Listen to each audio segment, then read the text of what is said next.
দেখো বন্ধুরা, এ দেখো আমাদের আমাদের তিনটে জ্যাকফ্রুট হয়েছে। এ দেখো এই দুটো নিচে, কিন্তু এটা কাটা কাটা আছে আর দেখে খুব লাগে।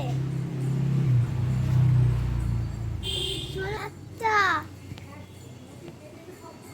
আর ওখানেও একটা জ্যাকফ্রুট হয়েছে আমাদের দুটো, তাহলে আমাদের তো চারটে হলো। তাহলে ওই গোলমরিচ এটা, এ দেখো আমাদের গোলমরিচ গাছ। এই মা, কোথায় পেলাম?